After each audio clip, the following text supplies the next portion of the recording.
para yung mag-cooperate sa inyo, or do you nilapitan nyo na sila? Well, itong collection namin, actually we started it several years ago na.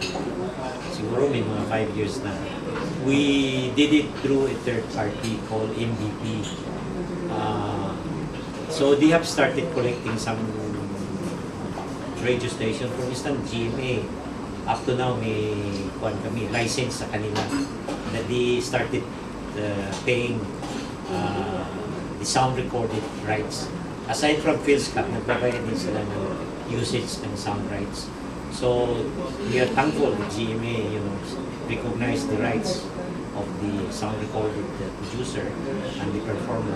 So in other words, yung ibang establishment, pag sinulatan namin, for instance, at saka for several communication, ayaw pa rin umayag magbayad. So there is no other recourse but we have to take legal action na sa korte namin sila harapin. But kadalasan, pag for instance, ayaw pa magbayad, and then we write legal letters na. And then, if they refer to the lawyer, kadalasan, nagtanong sila sa IPO. Because IPO is the protective of copyright, intellectual property rights. So, pag sinabi ng IPO, for instance, na they have the rights at duly accredited, then, if they realize na magbayad sila, anyway, in the beginning, ang singil ng usage right, very minimal lang eh. Some establishment will pay maybe 5,000 pesos to 10,000 pesos a year. So they have the blanket authority na to use it. Usually, the way we collect it is to measure the floor area ng establishment. Pag maliit ang floor area, maybe 3,000 a year lang siguro.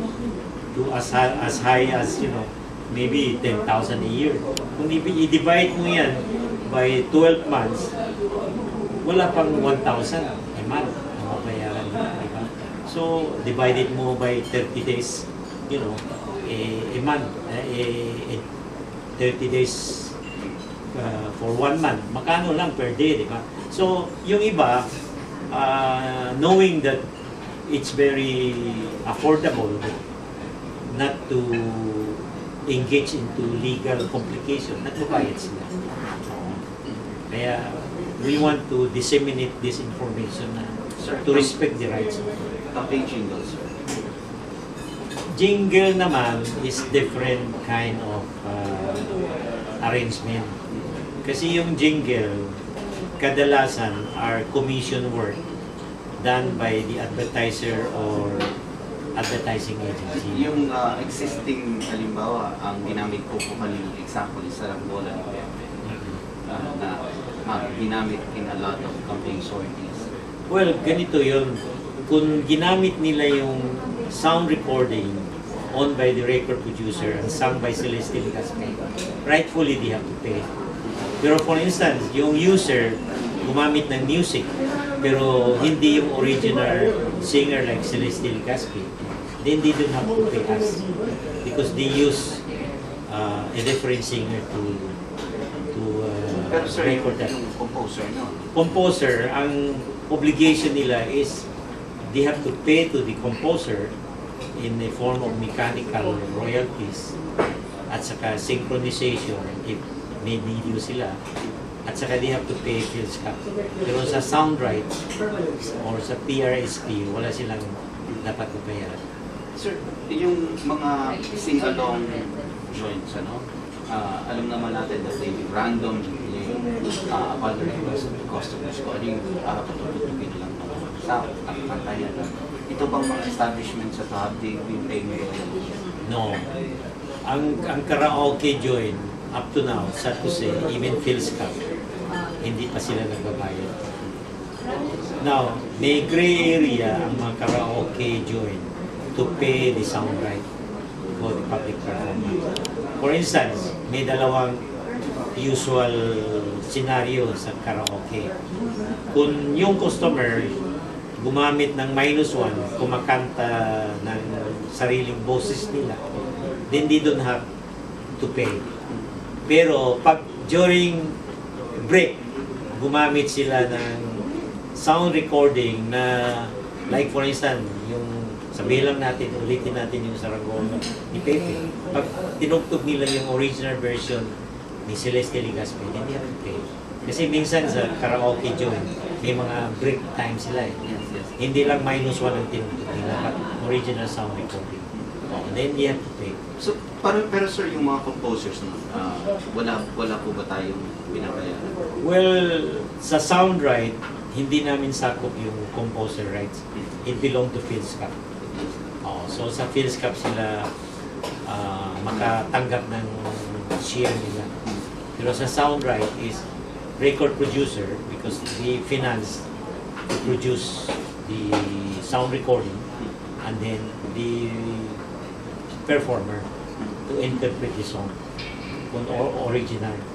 Pero kung sabihin natin, ang isang establishment nagre-recording ng cover version, sabihin natin, hindi yung original singer, at saka yung singer na kinuha nila are not member ng society namin, then they may not pay.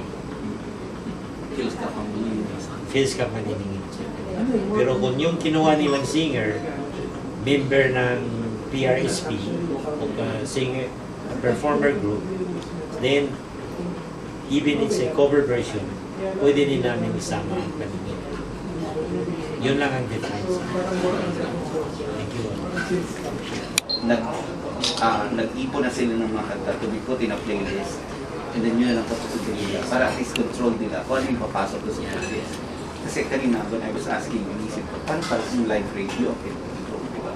I mean, hindi mo alam what's going to be put in there unless you have another employee monitoring kung ano yung what's being played every hour. At So, trabaho nga. ano nga, so, kaya pala, there's such a need for yung playlisting. Yeah, from there, we will Para at least mas be able pag to nag-submit sila. identify kung anong nagamit. And then sa binabayad nila, we will compute it. How many times it has been used. Kung sabihin natin, sa amount na binayad nila per year, at saka yung kanta na yan in 1 year, how many times, then we have a formula how to compute. Magkano ang entitled yung sound producer at saka performer. Kailangan may monitoring talaga. Para fairly distributed ang income.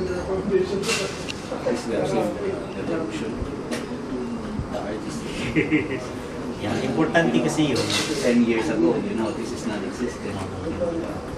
You can just play. As I explained earlier, hindi lang in-exercise ng mga record company na may karapatan sila mag-collect sa usage. Okay. Sir, maraming salamat po, sir.